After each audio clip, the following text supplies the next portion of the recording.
iisa lang yung halos sinasabi nila. Si Paolo Abilino ay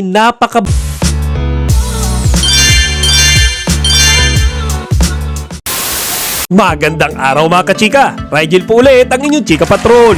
Bago tayo magsimula mga kachika, inaanyayahan ko muna kayong mag-subscribe dito sa ating munting channel para palagi kayong updated sa mga latest at nagtitrending ng mga showbiz balita. Marami mga kachika yung nanakit ang tiyan kakatawa dito nga sa recent vlog ni Ivana Alawi kung saan mapapanood natin kung paano niya pindrank at pinagtripan si Paolo Abilino. Ngayon para sa mga hindi pa nakakapanood, ang objective ni Ivana at ni Paolo dyan, susubukan nilang bilan ng damit ang isa't isa sa pamamagitan labang ng halagang 1,000. So mga kachika, binigyan nila ang isa't isa ng 1,000 pesos. Panoorin nyo ito mga kachika.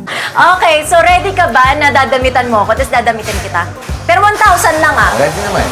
Ready? Kaya mo 1,000? Kaya ko yun. Gandahan mo, magaling ha? ako tumawad. Oh, pero ganda yung suot ko ah. Gusto mo ba yung sexy lang? Or... Okay lang. Na 1,000 sa'yo, 1,000 sa akin. Salamat po. Bawal mo dagdagan yun ah. Salamat po sa talent ko. Okay na ako dito.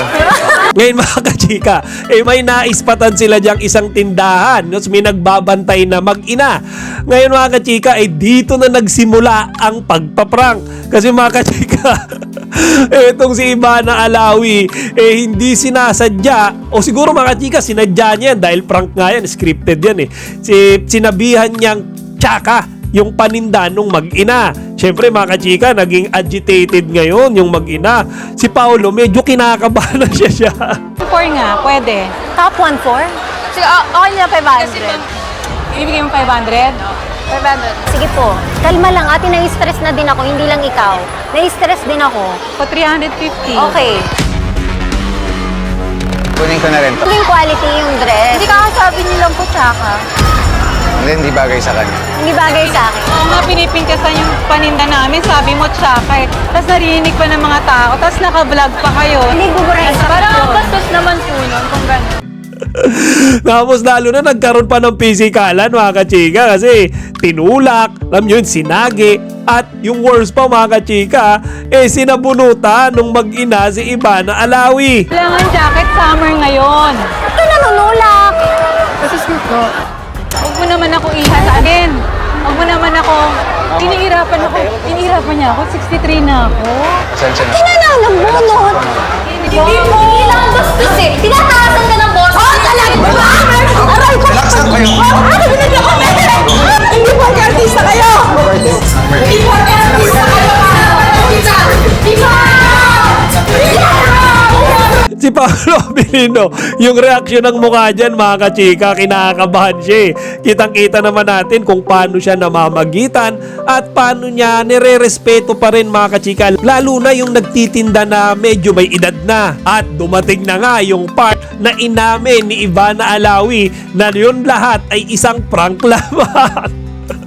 Sa totoo mga kachika, yung reaksyon ni Paolo Abilino alam niyo yun, parang nagulat na walang reaksyon kasi di ba si Paolo Abilino napakakalmado ng mukha niya Ngayon mga kachika, halo-halong mga reaksyon yung nabasa ko sa comment section ng video na yan ni Ivana. Pero yung isa lang yung halos sinasabi nila. Si Paolo Abilino ay napakabait at napakagalang na tao. Lalo na mga kachika sa ating mga senior citizens or yung mga medyo may edad na mga kachika ang ating mga elders. Kitang-kita daw mga kachika kung paano alalayan ni Paolo, yung babaeng may edad na, kung paano siya namamagitan. Kaya mga kachika, galak na galak yung mga Kim Pao fans dahil nga sa attitude na meron si Paolo. Kumbaga ito pala yung natural na behavior niya towards the elders. Kahit na alam niyo yun, medyo kilala na siya, medyo sikat siyang tao, hindi naging rason iyon para siya ay maging mayabang, alam niyo yun, mag-angas doon sa mga nagtitinda.